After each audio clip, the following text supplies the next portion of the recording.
Game changer review. పొద్దున్నే మా చందన్ గాడికి ఫోన్ చేసి ఎలా ఉందిరా అని అడిగితే, సినిమా బాగుందిరా, మీకు ఇలాంటి సినిమాలు నచ్చవరా, సినిమా బాగుందిరా అది ఇది అని అంటే నిజంగా బాగుందేమో అనుకున్నా. అప్పటికి అన్ని రివ్యూస్ చూసా. సినిమా యావరేజ్ అంతేం లేదు, ఆ ఎపిసోడ్ ఫ్లాష్ బ్యాక్ ఎపిసోడ్ తప్ప ఏమీ లేదు అంటే లేదు. నాకు చందన్ గారి పైన నమ్మకం ఉంది. వాడు ఖచ్చితంగా బాగుంది అన్నాడు అంటే ఖచ్చితంగా బాగుంటుంది. లేదు తప్పు, వాళ్ళే తప్పు అనుకున్న ఆ మైండ్ సెట్తో ఇలా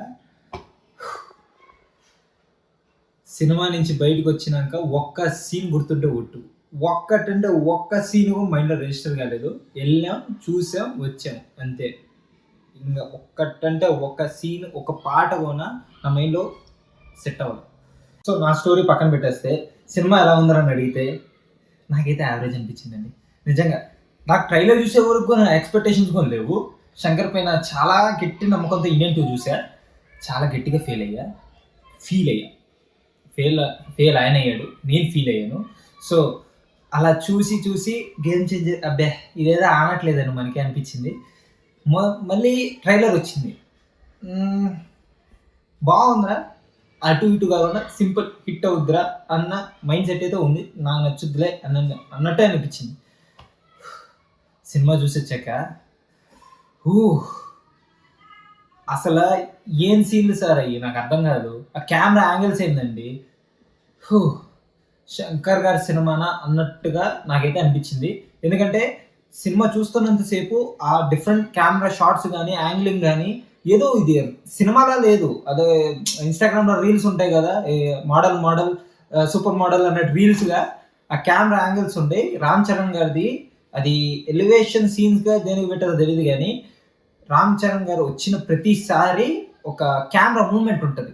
అది నన్ను ఎంత ఇరిటేట్ చేసిందంటే, అది ప్రతిసారి వేయడం వల్ల ఏదో ఎందుకురా ఇంత ఓవర్ ఎగ్జాక్జరేషన్ చేస్తుండ్రా అన్నట్టుగా అనిపించింది. సో ఆ కొన్ని మూమెంట్స్ అయితే నాకు నచ్చలేదు. సో అలా అని చెప్పి సినిమా ఏది బాగాలేదని కాదు, సినిమాలో చాలా మంచి పాయింట్స్ ఉన్నాయి. ముఖ్యంగా సెకండ్ హాఫ్లో కొన్ని అదే ఒక కలెక్టర్ ఏమేమి చేయొచ్చు అన్నట్టుగా కొంచెం బాగానే చూపించారు. కానీ ఆ ఎలిమెంట్స్, ఆ flash back moments, interval block తప్ప సినిమాలో ఏమీ లేదు. Just it's an average cinema. ఒకవేళ కావాలంటే మీరు రామ్ చరణ్ ఫ్యాన్ అయ్యి ఉండి వెళ్ళి చూడాలనుకుంటే కనుక వెళ్ళండి, మీరు ఎంజాయ్ చేయొచ్చేమో. మామూలు ఆడియన్స్ అయితే ఆ లవ్ ట్రాక్ మీకు ఎక్కదు.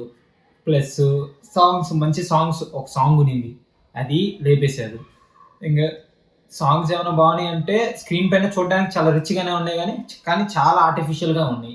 నాకు తెలిసి శంకర్ గారు ఇంకా డైరెక్షన్ వదిలేసి అంటే ఆ మైండ్ సెట్ వచ్చేసింది నాకు. శంకర్ గారు ఈజ్ ఎ గ్రేట్ డైరెక్టర్ అన్న మైండ్ సెట్ నుంచి శంకర్ గారు ఈజ్ ఎ బెస్ట్ ఈ యాడ్ షూట్లో చేస్తారు కదా ఆ డైరెక్టర్ ఉన్నట్టుగా నాకు అనిపించింది. సాంగ్స్ విజువలైజేషన్ సేమ్ అలానే ఉంది. చాలా పెద్ద డిసప్పాయింటెడ్ అండి నేనైతే. ముఖ్యంగా సినిమాటోగ్రఫీ, ఎడిటింగ్ ప్యాటర్న్ ఎవరు చేశారో ఏం పడో కానీ నేను వాళ్ళ పేర్లు కూడా చూడలేకపోయి ఎందుకులే నేను చెక్ కూడా చేయలేదు. డైరెక్ట్ సినిమా నుంచి వచ్చి డైరెక్ట్గా రికార్డ్ చేస్తున్నాను.